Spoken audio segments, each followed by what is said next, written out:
Assalamualaikum warahmatullahi wabarakatuh. Yang terhormat Bapak Dr. Suhito, SMSI AK, CSLS, CSRA, selaku dosen pengampu mata kuliah Metode Penelitian Kuantitatif, Kualitatif, dan R&D, dan teman-teman sekalian yang saya banggakan. Pertama-tama, marilah kita panjatkan puji dan syukur kehadirat Allah Subhanahu wa Ta'ala, karena sampai pada saat ini kita masih diberi nikmat kesehatan dan kesempatan. Tak lupa pula salawat serta salam kita haturkan kepada junjungan Nabi besar kita Muhammad SAW beserta keluarga dan sahabatnya. Perkenalkan, nama saya Safia Abdul Wahab dari kelas 4A Prodi Akuntansi Fakultas Ekonomi dan Bisnis Universitas Hairun Ternate.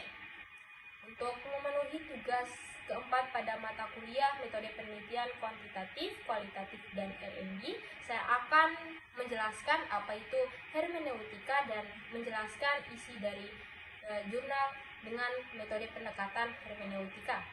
Jadi apa sih hermeneutika itu? Jadi teman-teman, hermeneutika adalah studi tentang interpretasi teks, khususnya dalam konteks sastra, filsafat, agama, atau hukum.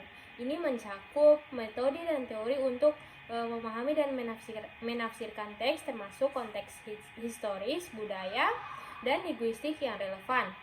Hermeneutika juga dapat diterapkan pada interpretasi simbolik dan makna dalam konteks yang lebih luas.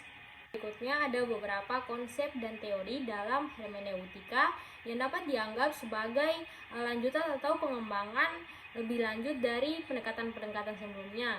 Beberapa di antaranya termasuk yang pertama ada hermeneutics of truth, atau konsep ini menekankan pentingnya kepercayaan antara pembaca dan teks serta pengakuan bahwa interpretasi yang efektif memerlukan kesediaan untuk menerima dan menghargai makna yang mungkin tidak langsung terlihat.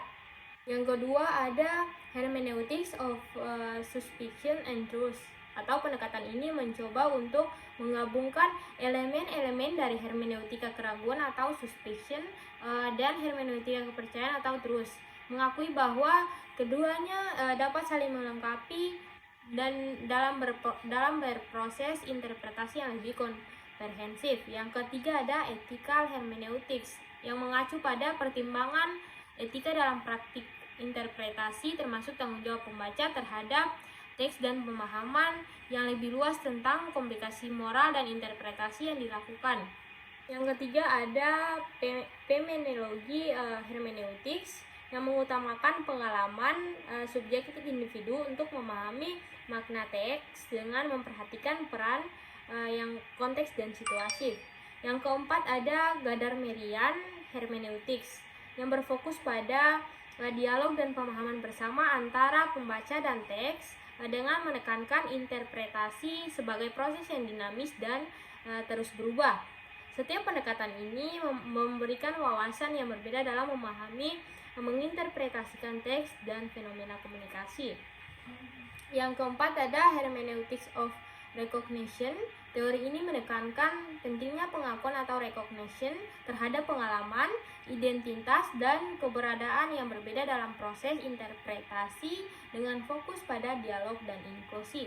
Yang kelima ada embodied hermeneutics yang mengintegrasikan pemahaman tubuh dan pengalaman fisik dalam interpretasi teks dan fenomena komunikasi, menyoroti hubungan antara tubuh dan makna. Setiap konsep ini memberikan kontribusi yang unik dalam pemikiran hermeneutik modern dan pendukung pendekatan yang lebih luas dan mendalam dalam menginterpretasikan teks dan dialog. Pengembangan lanjutan dari hermeneutika mencakup pemahaman yang lebih mendalam tentang proses interpretasi, konteks budaya, dan implikasi etis dari interpretasi itu sendiri.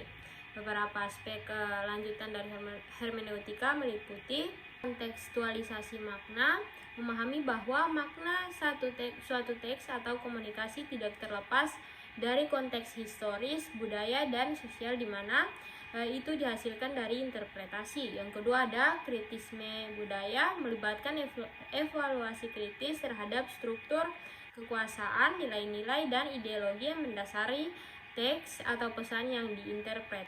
Yang ketiga ada multidisiplinaritas, mengintegrasikan konsep-konsep dan metodologi dari berbagai disiplin ilmu seperti antropologi, sosiologi, psikologi, dan studi budaya untuk mendukung pemahaman yang lebih holistik tentang interpretasi. Yang keempat ada hermeneutika praksis yang mengaplikasikan konsep-konsep hermeneutika dalam konteks praktis seperti dalam bidang pendidikan, penelitian, dan pekerjaan sosial. Kelima ada kritisisme terhadap bias dan stereotip yang mencermati kemungkinan bias, stereotip, atau generalisasi yang dapat mempengaruhi interpretasi dan berupaya untuk menghadapi dan mengatasi bias tersebut. Yang keenam ada globalisasi, interkulturalisme atau menghadapi tantangan dan peluang interpretasi dalam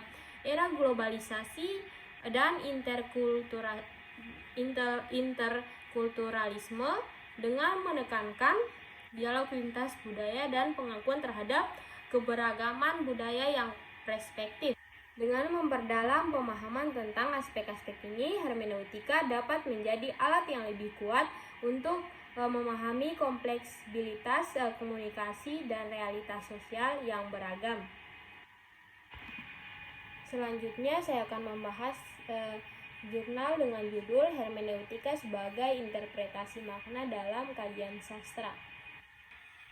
Jurnal ini saya dapat dari scholargoogle.com yang pendekatannya menggunakan metode interpretasi. Dan pemahaman ini berbentuk lingkaran berdasarkan cara penginterpretasian yang dikenal dengan istilah lingkaran hermeneutika tersebut, maka dapat disimpulkan bahwa penafsiran terhadap teks dalam studi sastra pada dasarnya terjadi dalam prinsip yang berkesinambungan. Selanjutnya, pembahasan pada jurnal ini yaitu hermeneutika awal mulanya dikembangkan pada ilmu filsafat dan teologi, kemudian berkembang dan digunakan secara luas dalam ilmu-ilmu humaniora termasuk sastra. Perkembangan yang begitu pesat pada ilmu sosial dan humaniora, kemungkinan hermeneutika juga sering digunakan. Sastra sebagai bagian dari ilmu humaniora merupakan salah satu bidang yang sangat membutuhkan konsep hermeneutika. Karya sastra didominasi oleh bahasa-bahasa yang bersifat konotatif.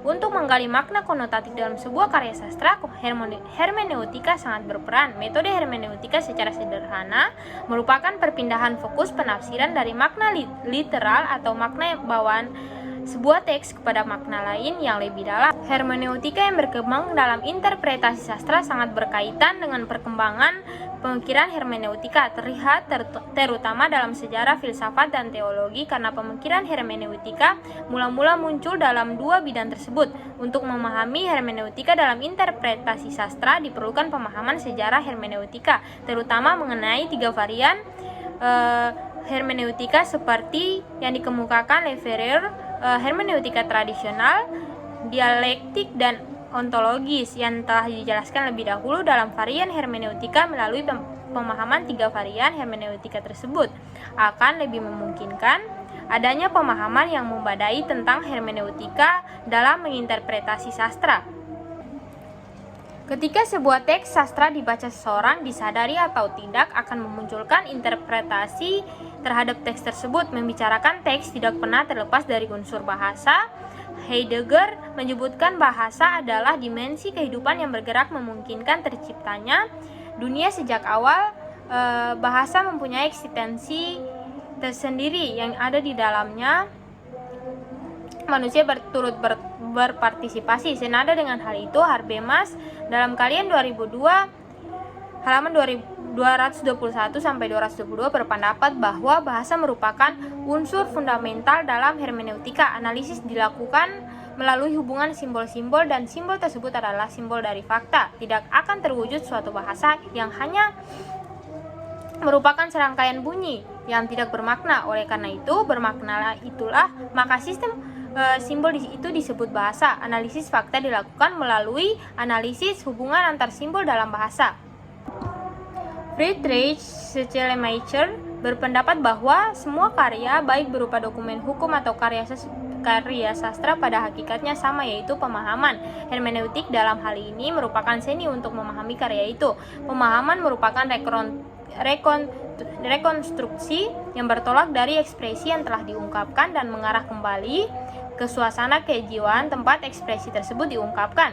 Oleh karenanya, proses hermeneutik merupakan lingkaran. Sifat melingkar itu dapat kita ketahui dari pandangannya terhadap bahasa. Dalam pandangan hermeneutiknya, bahasa merupakan sistem, artinya suatu kata ditentukan artinya lewat makna fungsionalnya dalam kalimat secara keseluruhan, dan makna kalimat ditentukan oleh arti satu persatu kata yang membentuk kalimat. Demikianlah makna bahasa dilihat dari perspektif struktural Saussurian. Pola-pola linguistik ini ternyata kemudian dipakai dalam membedah berbagai gejala kebudayaan dan kemasyarakatan. Dalam bidang kebudayaan dan kemasyarakatan, strukturalisme melihat realitas masyarakat sebagai sebuah sistem dan kurang menghargai peran individu. Individu ditempatkan pada posisi subjek dalam arti sebagai agent bekerja dalam perusahaan makna. Dalam situasi ini, individu sebenarnya merupakan subjek sekaligus objek. Ia menjadi agent sekaligus juga sasaran dari aturan main dari sistem. Strukturalisme juga tidak memperhatikan kausalitas. Ia lebih melihat relasi-relasi dalam struktur. Strukturalisme lebih berkonsentrasi pada relasi dalam totalitas daripada mempersoalkan sejarah. Tujuan dari penulis yaitu ini mengangkat sebuah sistem penafsiran, yakni relevansi dan makna yang lebih dalam dan dapat ditampilkan melampaui teks yang kelihatan. Demikian, itulah penjelasan dari saya. Lebih dan kurangnya saya mohon maaf. Wabillahi taufiq wal hidayah. Wassalamualaikum warahmatullahi wabarakatuh.